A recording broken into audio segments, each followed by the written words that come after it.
Hey class, it's me. Just wanted to introduce your assignment today to you. Now I know what you thought.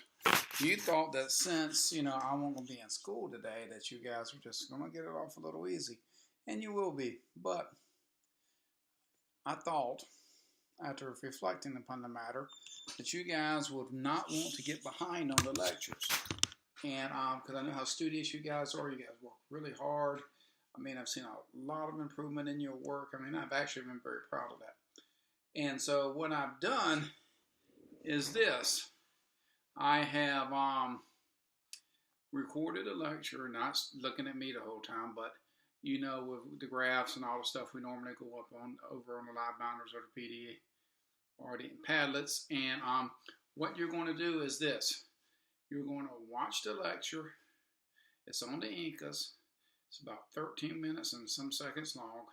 You're going to then outline that. Just the Incas. Well, you still got, eventually you got to do the Aztecs and the other stuff, but right now just the Incas. Okay? And listen to the lecture. The only thing the lecture really doesn't cover is the religion of the Incas. And, that's polytheistic. They didn't have as much, sacrifice as the Aztecs or the Mayans. They probably predominantly sacrificed small animals, but I really didn't go into that, but it's, I thought it was long enough at this point. But you guys, be good today. Watch the video. Create the outline. Then after you finish the outline, you're going to need to go and finish the enlightenment project. Okay? So you got your assignments. You know what to do. You've been doing a really good job. I've been impressed with the number of assignments I've had turned in so far. Heck, I'm having trouble keeping up with them. Guys, work me. That's good. I like that. You never hear me complain about working like that. And so keep doing what you're doing, guys, because I've seen a lot of improvement across the board. And so good luck with today. The assignments on YouTube thing, and and I'll put it on my blog, and you have access to it there. But do it during class. Hopefully, you're either watching this in class on your Padlet or on the projector screen in front of the room, and you'll be able to take notes as you go and whatnot. And guys, thank you for all your hard work. I'll miss you guys today, and I will see you Tuesday. And good luck with the assignment. Take care.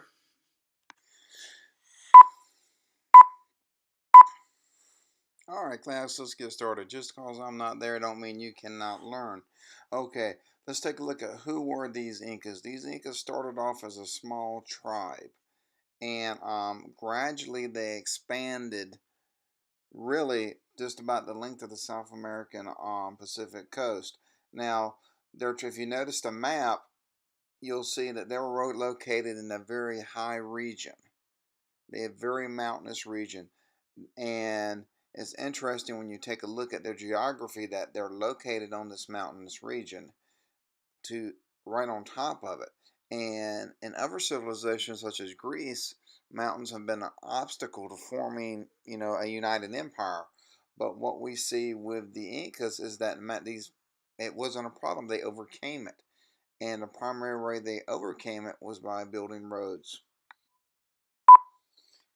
What also you want to keep in mind that these high mountains also gave them something that a civilization really needs. It gave them isolation.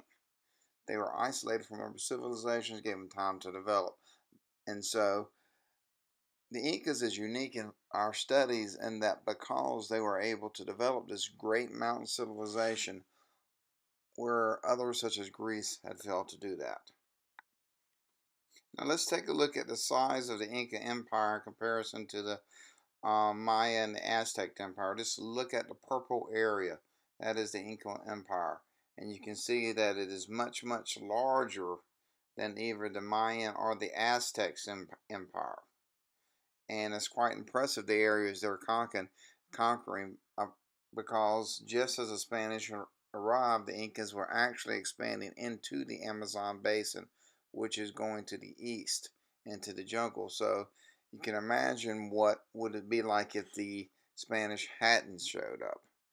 But they did. But just take a look at the different basic sizes and and the success of the Inca Empire. And because it's more impressive when you look at the size of the Inca Empire and you consider that most of this area is in a mountainous region. And their terrace farming was extremely successful. They also use the terrace farming for irrigation purposes. They use terraces to channel water to the aqueducts. The aqueducts will then take it to the lower terraces and then collect more water, taking it to their cities and towns. Their primary crops were corn, potatoes, and quinoas, Quinoas, a seed used to make flour and soups. Now, one thing we haven't really talked about is how different civilizations stored food. They had a unique way of storing food. The way they stored food is by drying it. Literally, they created like dried food to preserve the food to keep it longer. And they did this because it was cold climate, which necessarily removed moisture from the food in the first place. And then they placed it in the sun, allowed it to the sun to dry it out further. And finally, the women of the Inca would pound it to get the rest of the water out. Their farming methods were extremely successful and allowed them their success. It was said that nobody in the Inca Empire was hungry, and we don't hear that often, but that from other civilizations. But it is said by the Spanish explorers that there was no hunger in the Inca Empire. All right, let's talk about the science and technology of the Incas. And the primary science is usually used to overcome obstacles of civilization faces. We've seen this in the past. The big obstacle that the Incas had was communication with the various parts of the empire. The way they overcame this is they invented actually quite stable road system using rocks and stone packed together closely. The interesting thing about this, the only people that were able to use the road system was the nobility, the government, and the army. Nobody else could use it, thereby not making the Inca Empire a trading empire, because you can't have a trading empire where people trade with each other unless everybody can use the roads. And so this made the Inca Empire very agricultural based. And the government collected 2/3 of all the agriculture, and they used it produced by the villages predominantly by using this road system. In addition to roads, they also created suspension bridges and pontoon bridges. Suspension bridges allowed them to cross big gaps in the mountains, peaks in the mountains, without having to build structures to support the bridge. And this was like a rope bridge. You've probably seen them before. And pontoon bridges allowed them to overcome major things like rivers and stuff like that. They float the pontoon bridges. You float the bridge on top of the water, walk across. They had aqueducts. The aqueducts were usually linked to the torrent system, and the torrent system would angle the water down so it would go down the different steps on the terraces and eventually end up in aqueducts, which took it to their cities. They also had a calendar that was designed for both religious festivals as well as farming, and if the calendar was ever off, they would adjust it. And meaning that if the sun didn't match up with the days or however they measured it, they would adjust the calendar to make it fit. They had large stone structures that survived earthquakes, and this was an adaptation to their environment. What did they have to build with? They had stone, and they used the stone to build their structures. They did not have a formal writing like we have seen in other civilizations. What they used is something called the quipus, Quipus, which is a series of ropes and knots. The distance between each knot conveyed a message, and only the nobility could read this. So that limited the reading population to this to the government and the nobility, which is interesting. And this is really not a technical form of writing, the quipus, Quipus, but it is a form of communication. And one thing I would like to mention as far as technology goes is we know they had terrace farming, but they also applied the terrace method to building. When it's hard to build structures on the mountain, right? And so what they would do is straighten do just like they do with the farming. They would straighten the side of the mountain out, make the terrace, put the building on top of it. Really amazing adaptation to the climate they were in, the mountainous region. We didn't see this in Greece. We do this. We saw one country dealt with mountainous regions in Greece. And now we see how the Inca dealt with it, which was entirely different in quite an ingenious way. Now what we're going to be talking about is the Inca class structure. Now, the Inca class structure is unique, and I like talking about it, but I'm not going to talk that long about it. I know y'all are breathing a sigh of relief on that. But anyway, let's talk about the Inca class structure. On top of the class structure is the Supa Inca, and he is the emperor. Okay, he is the emperor, not the super Inca, the Supa, S-U-P-A. Okay, he's the Supa Inca. Now, right below him was the Villa Uma, the high priest, and the high priest is the one that spoke directly to most powerful God, the sun god. And we're not seeing anything at this point different than what we've seen in the past. But and below the but it's going to change. Below the Villa Uma, you have the royal family. Below the royal family, you have the Inca noble class, which are the direct descendants of the people who first established the city of Cuzco, which is the first Inca city. They lived luxurious lives, and the Inca noble class held all the major government positions. But here, where it gets something different, they had the Inca by privilege. Okay, the Inca noble class slowly realized that they couldn't rule all this vast territory because there's not enough of them. So they created a new class called Inca by privilege, and a lot of times this would incorporate people from conquered areas, and they were considered to be lesser nobles. And this is unique because it sort of started incorporating people from the conquered territories into the government, sort of binding that territory with the government, making it a little bit easier to rule. Below the Inca by privilege, you see the Curacas, Curacas. And these are leaders from tribes they conquered. They got to keep their position so long as they're loyal to the Inca. And what you see here is that the Inca is spreading, really absorbing governments into theirs, thereby making the transition of conquest easier. We saw Rome do something similar, but not the same thing. Rome gave citizenship to whole classes of people, whereas the Incas are basically taking the upper classes and assimilating them into their class structure and governmental positions, thereby making it easier to control the conquered areas. Great, great strategy. Now, below the Caracases were the tax collectors. Below them, the record keepers, the artisans, and the farmers, and the small slave population they had. Um, but what's unique about this class structure, and what you need to remember, is that it's extremely similar to the Roman, where they would bring different levels of citizens in to give them a stake in the government.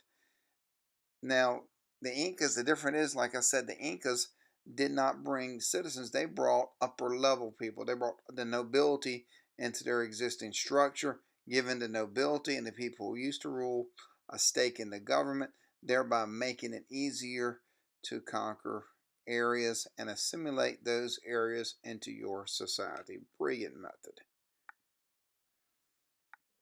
Hey guys, what we're going to do now is talk a little bit about the Inca government in and of itself. All right, the government on top had the Super Inca, Sapa Inca, and below that they had a Supreme Council of 4 men, provincial governors, officials, army officials, tax collectors, and workers, and the common people. By all accounts, the Inca government was extremely harsh, and that's the way it kept everything in control.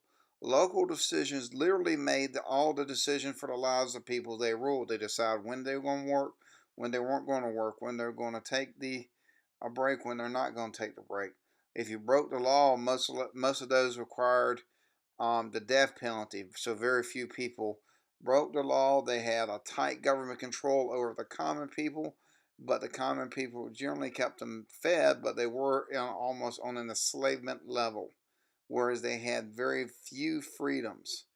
And this is one of the ways they were able to dictate and maintain control over their empire, is that they had this control over these people, very harsh, very structured, um, but it was effective in maintaining control over their empire. Now, as far as the common people go, the common people had basically no freedom. They were tightly controlled by the government. Um, The nobles had almost ultimate freedom. They could dress well. They could do what they want. The nobles, you can identify a noble practically by the way they were dressed. They wore more jewelry, flashy colors, and all that stuff.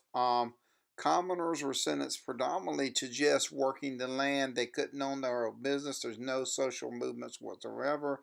They could only do the jobs they were assigned, meaning they didn't have a choice to do what they wanted to do. They could not just stay around. The law required them to be working at all time. Even the amount of time to sleep and bathe was controlled by the government.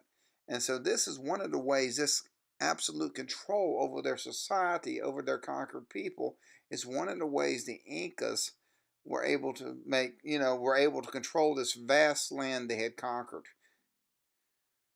Congratulations, you finished the assignment. And you watched the entire lecture. You have hopefully learned a lot about Incas. The Incas, if you had to compare it to a particular civilization, think about it as a cross between Greece and a little bit Rome. Greece because of the mountains. But think how opposite they are of Greece. Because Greece, with their geography, they tried to adapt. They never quite were successful as the Incas in living in a mountain environment. They had to set colonies out. And they always had that problem with the unification things because of the mountains. Now, the Incas is entirely different. They overcame the communications, built roads, built aqueducts, thrived in the mountain, created a unified, well-organized, tightly controlled empire. It's also, if you look at the structure of their empire, the way they did their social system and government, they incorporated the conquered people, not all of them, the elite of them, into their governmental structure, thereby making it easier to govern. And that was really cool because, it gave at least the elite some kind of interest into the, some kind of, how do you say, stake in the government, and guaranteed their support, even though it wasn't all that. We know that that it wasn't all that successful because when the Spanish came, they had thousands of Indians allies, Native allies, but by the same token, 100 years they built a great empire. All right, guys, create your outline. When you finish that, do the enlightenment. Hopefully you outline as you watched. That would make it easier. And guys, I hope you have a great day. Wish I was there, and I mean that. I do wish I was there because I'd much rather be there than having the doctor do what he's going to do. And so, anyway, guys, have a good one. Thank you. Talk to you later.